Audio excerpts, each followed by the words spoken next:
Hey guys, Joshua Basel here, founder of Copywriter Marketer and the author of the #1 best-selling program on helping writers to get clients, great paying clients. I don't just sort for wimpy clients, but for really, really great clients. I want to show you something, and I want you to think about this question. Why do some writers get sweet projects, sweet clients, and make a ton of money while others seem to grovel around for the pittance, begging for 10, 15, 25 cents a word on their different projects?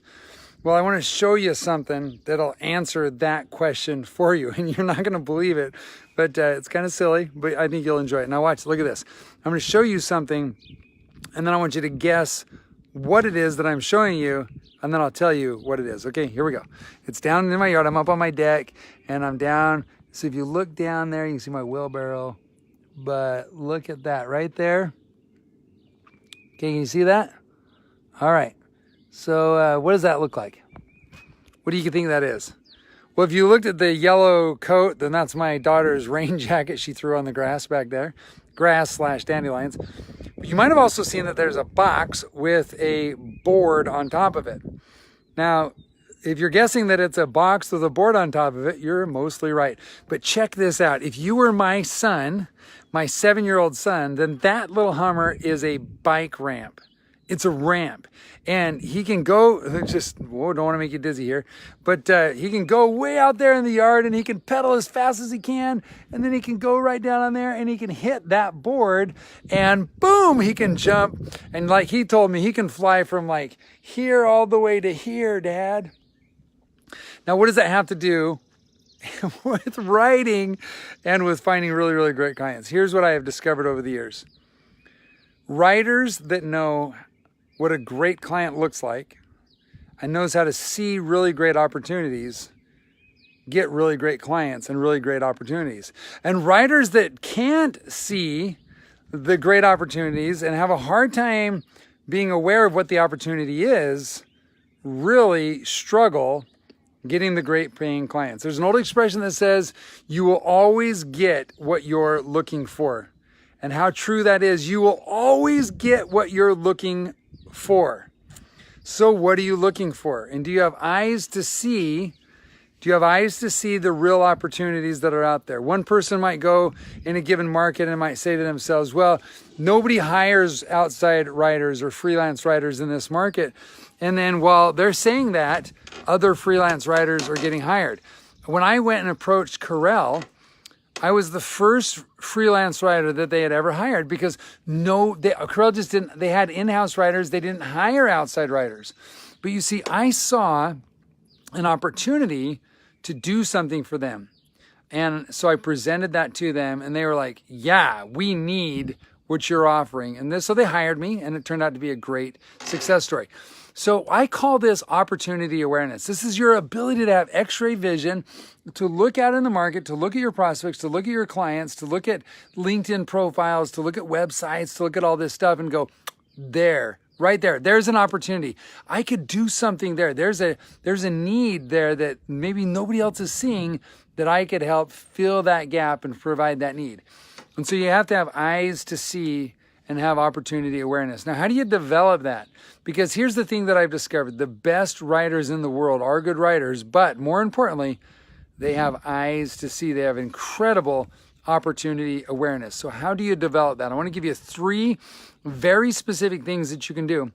And before I give you these 3 things, just know that I've got in-depth training on how to find really great clients, all for free at jtbportfolio.com. Again, JTB Portfolio, you can go and check it out. And I spent a lot of years figuring out how to crawl inside the mind of marketing directors and people who hire writers and discovering what exactly they want. And I unfold, this is like my manifesto on telling exactly what marketing directors are looking for and how you need to present yourself to find that, okay? So you can go and check that out. The other thing that I want to encourage you to do is I want to encourage you to like this page and share it with somebody. You know, there's a lot of writers out there. You know some of them, and they want better life. They want better lifestyle. They want better clients.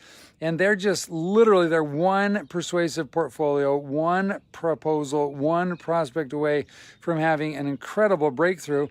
And the resources that I share could help you do that and could help them do that. And so I encourage you to have them check it out. Now, what are the 3 things that you can do to create opportunity awareness, to be more aware of the opportunities that are out there? So number 1, the first most important thing is you have to expand your knowledge base. That means you've got to study, and you want to study 2 specific things. Number 1, you want to study marketing. Number 2, you want to study influence. How do you persuade somebody to take action, to do something they otherwise wouldn't do? Most people aren't waking up in the morning thinking that they want to buy the products and services or the resources that your clients and you are offering.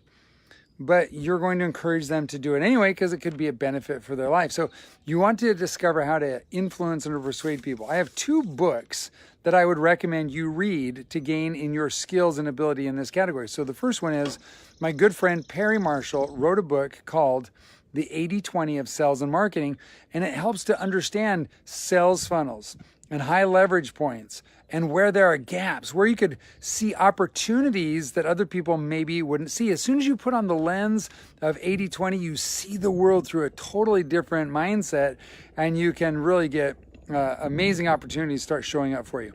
The second one is Robert Cialdini's book, Influence, the Art of Persuasion. And that book dives into the psychology of how to influence and persuade people and gives you some marvelous tools to understand people and to encourage them to take action. So those 2 books I would encourage you to read. Now, number 2, the second point that I've got that I want to encourage you to do is called being super curious. Be curious like a 5-year-old. Be curious like my 7-year-old who looked around the yard and said, how could I make a ramp? And he found a box and he found a piece of wood and he went for it. He just did it. He saw an opportunity where other people saw a simple half-broken box and a piece of wood. He saw a ramp. He saw something magical, something fun that he could do and that he could entertain himself with. And so you want to be curious. You want to learn to ask the question, why? Why did that control beat that control? Why did this promotion work and that one didn't? Why is this company promoting this product at this time to these people? Why are they doing this with their homepage? You ask a lot of why questions and you get super, super curious, and it helps you to be aware of what's going on. So that's the second thing. Now, before I tell you the third thing, again, I want to encourage you to like this page, subscribe to this channel, and share it with somebody else. Get curious about, well, how could that help with them?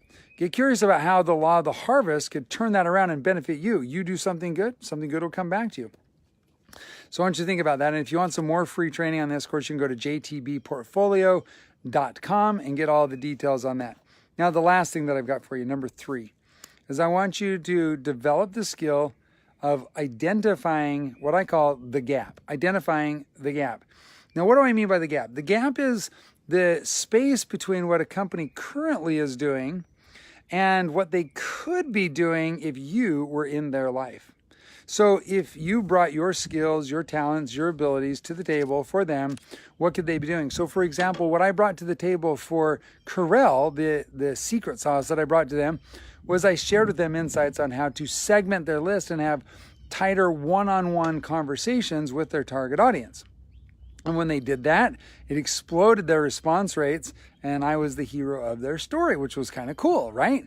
So you want to be the hero of the story. You want to explode people's response rates. You want to help them to get more of what they want. You want to fill in the gap of what they need and what they've currently got.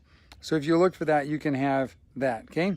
So my challenge for you right now is to look at these 3 things and to take action immediately. Go out and get one of those 2 books and read up on it. Go out and study and ask a lot of questions. Go out and identify the gap. And when you find it, put a proposal together like I did for Corel, like I did for Sony, like I did for so many thousands of other companies. Put together a proposal today. It can be very simple. It just says, hey, I noticed that you could be doing A, B, and C a little bit better. You're doing a great job, but I think we could beef up those response rates. Would you like to have a conversation about it? I've got some ideas for you. And just send that basic loose proposal out to them and see what you get back. You'll be surprised when you present solutions, when you present good ideas, you'll be surprised at how eager companies are to hire you. It's so different than when you go and say, please, will you hire me? Nobody wants to hear that. They want to hear about solutions. So study up, learn how to be super curious like a 7-year-old, learn how to identify the gap, and put a proposal together. Go out there and send it off and tell me about the results. I'd love to hear about it. I'd love to have you make comments below about what was most useful for you in this particular session. And let me know if there's anything else you'd like me to talk about next session. Until then, go out there, be courageous, send out lots of proposals, get lots of great paying clients, and fill your life with things that matter most. I'll talk to you later. Bye now.